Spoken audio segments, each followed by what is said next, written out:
여러분, 요즘 금값이 왜 이렇게 급등하고 있는지 궁금하지 않으셨나요? 안전자산 선호 맞습니다. 하지만 그보다 더 깊은 불안이 깔려 있는데요. 지금 시장은 말없이 반응하고 있습니다. 뉴스보다 먼저 반응하는 게 자산시장이죠. 금은 말합니다. 뭔가 심상치 않다고. 그 중심엔 바로 트럼프 관세가 있고요. 여러분, 트럼프가 다시 관세를 또 때렸죠. 이번엔 중국뿐만 아니고 우방국들까지 한국, 유럽 전부 다 관세에 부과됐습니다. 단순한 무역전쟁이 아닙니다. 세계 질서를 리셋하겠다는 선언입니다. 지금 시장은 조용한 것처럼 보이지만 조만간 커다란 충격이 올지도 모르겠습니다. 오늘 영상에서는 1930년대 대공황과 지금을 비교해보며 우리 투자자들이 어떤 전략을 가져야 할지 이야기해 보겠습니다. 마지막에는 침체 속에서 어떻게 대응해야 하는지 대응법까지 얘기해 볼게요. 이제 챗GPT로 이제 우리가 물어봤어요. 지금 상황과 영진이가 방금 말했듯이 지금 되게 유사한 상황으로 가고 있어서 지금 금값이 치솟고 있는 거예요. 바로 대공황을 사람들이 두려워하는 거죠. 자, 한번 차근차근 이제 한번 얘기해 볼게요. 일단 오늘 발표된 관세부터 간단하게 요약해 드리자면은 첫 번째로 모든 미국의 그런 상호 관세를 부과하는 게 10%, 그 다음에 불공정 국가에서는 차등으로 20에서 46%까지 추가 관세를 부과를 했죠. 우리나라는 25% 관세가 부과가 됐어요. 그래서 우리나라 35%까지라고 해요. 근데 나는 일단 보면서 조금 상대적으로는 나쁘지 않았어요. 뭐 중국은 우리보다 훨씬 많이 부과됐고, 맞아. 뭐 우리랑 경쟁국인 일본도 뭐 비슷하게 부과됐으니까 일단은 뭐 우리나라가 최악은 아니다라고 개인적인 생각은 했거든요. 이거는 1기 때랑 차이점이 1기 때는 단순히 반중에 대한 중국에 대한 견제였다면은 요번에는 세 개의 공장을 미국으로 갖고 오겠다는 우방국까지 때린 걸 보면요, 이 부분이 차이점이 확실히 있습니다. 이렇게 결국 세계 각국의 산업이 미국으로 오게 된다면은 침체를 이어질 수밖에 없지 않냐라고 저희는 생각을 하는데요. 하지만 1930년대의 대공황과 지금 침체와의 차이점은 아직 각국이 보복을 시작하지 않았다는 점입니다. 중요한 건 여기서 보복의 악순환, 끝없는 보복의 악순환으로 들어가지 않는 게 일단은 가장 중요한 포인트라고 생각해요. 대공황으로 가지 않는. 지금 금값이 두려워서 고공행진하고 있는 거예요. 자, 그러면은 지금 관세 플러스 금리 딜레마, 스태그플레이션, 이렇게 이어지는 시나리오가 어떻게 됐는지 한번 살펴보도록 하죠.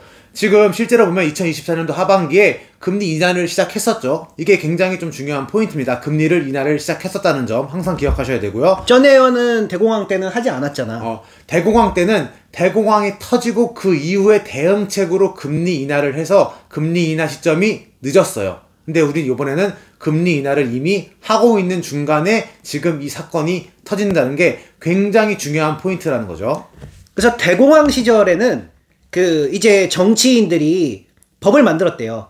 법의 이름이 뭐지? 스무트 홀리 관세법을 만들어서 대공황을 40% 타개하려고 한 거예요, 그거를.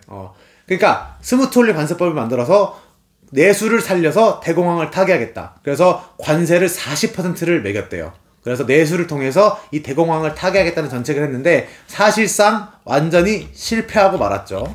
그래서 오히려 그 역효과로 대공황이 초기에 급락을 했다가 그 다음에 더 악순환으로 해서 전 세계 무역 교역량이 2년 만에 62%가 날아가 버렸대요. 그리고 증시는 다우지수가 90% 가까이 빠지는 사례도 겪었다고 합니다. 자, 그렇다면은 지금 문제가 시기를 실기하다던가 금리를 내리지 못하는 상황이 되면은 이게 심각한 문제가 터질 수 있다는 거예요. 금리를 내리지 못하는 상황, 바로 스태그플레이션이겠죠. 오히려 경기 침체로 들어가면은 금리를 인하하면서 강력하게 경기 부양책을 필 수 있는데, 스태그플레이션은 인플레 압박이 경기 침체와 동반으로 오니까 연준의 손발이 묶여버리는 상황이 올 수도 있는 거예요.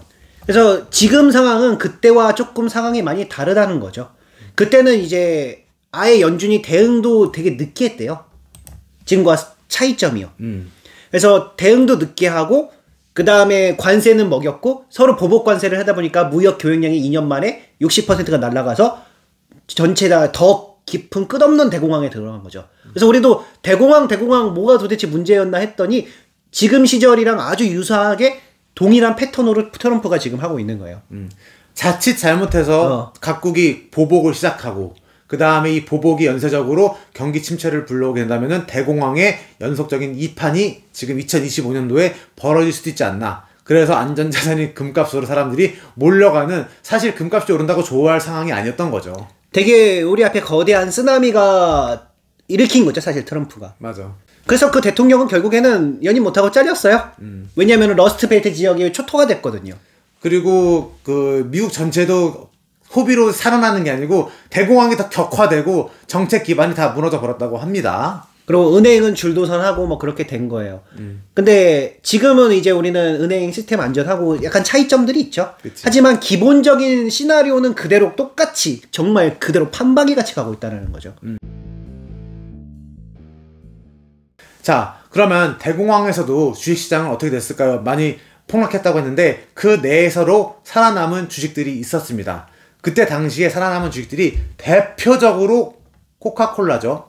물론 대공황의 쓰나미가 밀려올 때는 같이 20에서 30%는 빠졌다고 해요. 하지만 덜 빠지고 가장 빠르게 반등한 게 바로 코카콜라, 그 다음에 P&G, 켈로그, 허쉬 같은 종목들이었습니다. 그때 이제 1930년대잖아요. 그러면은 이제 브랜드가 최초로 탄생하고 있었던 시기인 거죠. 그게 뭐다? 미래다.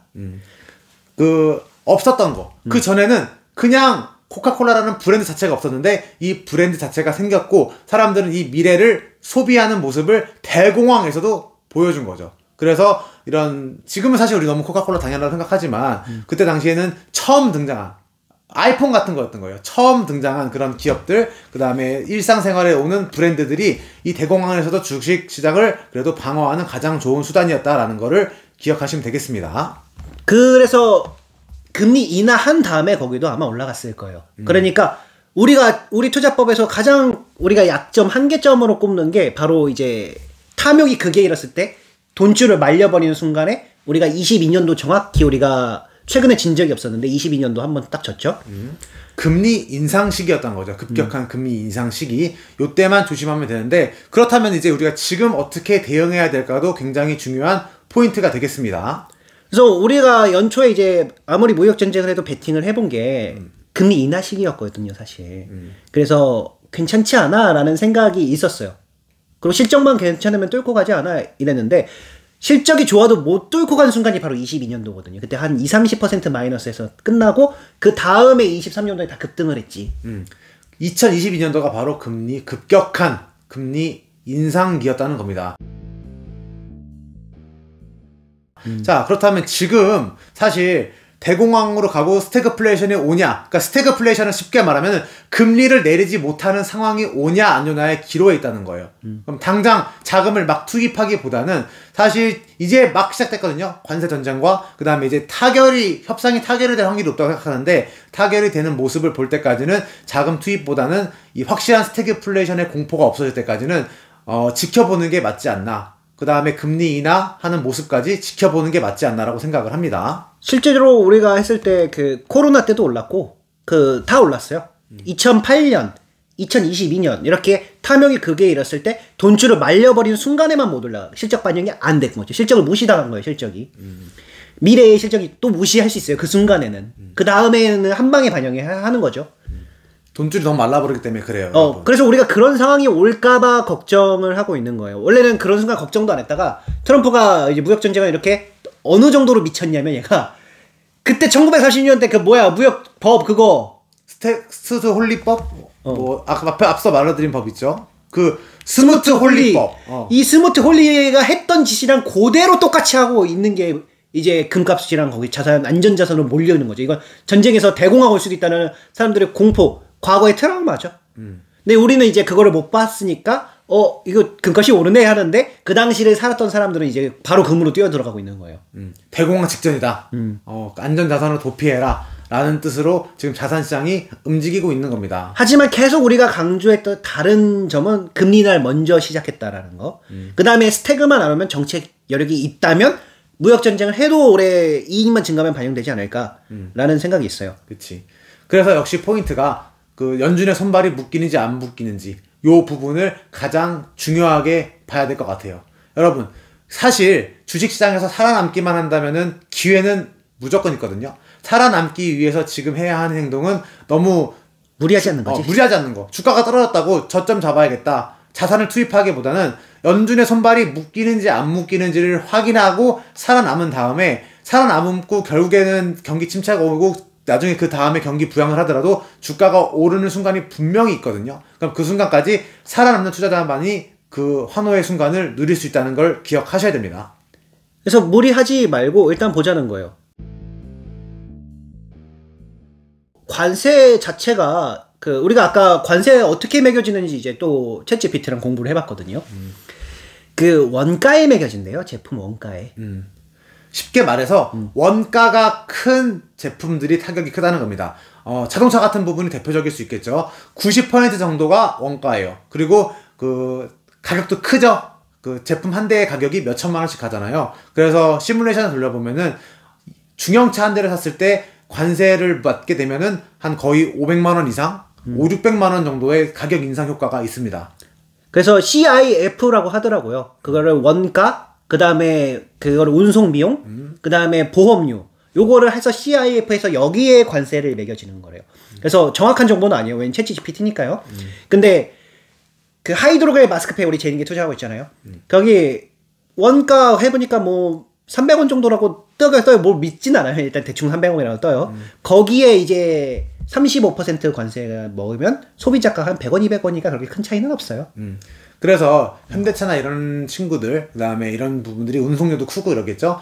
선제적으로 대응을 급박하게 정기선 회장이 미국으로 날아갈 수 없는 게 이런 회사들이 얻는 타격이 굉장히 크다는 것도 한번 알아두시면 되겠어요. 그래서 만약에 우리는 정책적으로 우리나라에서는 금리 인하가 가능하다면 제닉은 올라갈 거라고 생각해요. 그러니까 실적이 좋다면, 그치. 실적의 반영이, 그러니까 올라가는 게 아니라 실적에 반영된다. 실적 증가분만큼. 그러니까 실적이 한국은 또 다르잖아. 미국이랑. 실적이 증가하는데 반영을 못하는 게 최악의 상태거든요. 근데 저희가 투자하는 미래라는 회사들은 기본적으로 실적이 고성장하는, 주식용어로 말하면 초고성장주기 때문에 실적이 증가하는 건 당연한 거. 근데 여기서 주가를 반영해주느냐 안 해주느냐 이 부분이 지금 아까 말한 스태그플레이션과 금리 인하기로 들어서냐 못 들어서냐 요 포인트라고 생각하시면 됩니다. 그래서 이 무역전쟁이 이제 발발했잖아요. 지금 발발한 거예요. 근데 기존의 사람들이 이제 경기 침체는 없다. 이렇게 얘기를 하거든요. 근데 이거는 발발하기 전에 얘기고, 예전의 사례를 봤을 때 무조건 거의 100% 확률로 경기 침체가 온대요. 그러면은 이제 이거 2년은 못 버텨요. 2년 만에 무역 교역량이 60%가 날아가 버리는데, 미국이 내수로 살지만 수출을 2위 국가예요. 2위 국가 수출이라도 많이 해요. 근데 여기서 이제 말했죠. 최악의 경로는 각국의 보복에 하면은 교역량 60% 날아가는 거예요. 이거. 그리고 다 죽는 거예요. 그때보다 훨씬 더 1930년보다 빠르게 와요. 빠르게. 훨씬 더 세계도 엮여 있고 그 다음에 이런 접하되는 것도 빠르기 때문에 아마 그 충격파가 훨씬 더 빠르게 심각하게 아마 전 세계를 경기 침체로 몰아가지 않을까 생각합니다. 그래서 트럼프가 우리는 미치지 않고서야. 왜냐면은 그 1930년대 결과가 러스트벨트의 붕괴였거든요. 농수산물부터 시작해가지고 서로 맞보복을 하니까 무역 수출을 그 미국에 엄청난 잉여의 농산물을 수출을 못하는 거예요. 보복을 하기 시작하면은. 그래서 일단은 보복을 상대국들이 하나가 포인트고, 그 다음에 이거는 쇼여야만 한다. 왜냐면 이거 2년을 못 버텨요. 한 내년부터 아마 미국의 경기 침체가 만약에 무역이 보복을 한다면 들어갈 것 같아요. 그래서 타결되고 트럼프가 쇼 확률이 높다고 생각하지만 이거는 저희 생각이고요. 실제로 타결되고 협상하는 모습을 지켜보는 게 중요하겠죠. 과거의 사례가 이거는 100% 있어가지고 이건 타결할 수밖에 없어요. 그러니까 다 죽자라는 거고, 트럼프도 결국 정치인이잖아요. 러스트벨트 2년 만에 박살날 수 있다. 1930년대는 모르고 한 거고. 모르고 한 거고. 이미 사례가 있어요, 지금. 그때는 모르고 내수로 살려보려고 했는데. 말이 되니까 그게. 우리가 소비하면 되냐? 이게 말이 되잖아요, 미국 지금. 소비로 살아보자. 라고 했는데 이게 실패하면서. 해보니까. 결국에는 재임도 못하고 됐거든요. 2년 만에 박살났어요. 2년 만에. 정치인이 가장 중요한 건 뭐죠? 표밭이요. 표밭이 무너지지 않게 하려면은 트럼프도 결국에는 협상을 위한 카드로 이걸 썼을 확률이 높다고 생각합니다. 저거 25년도 올해밖에 못 버텨요.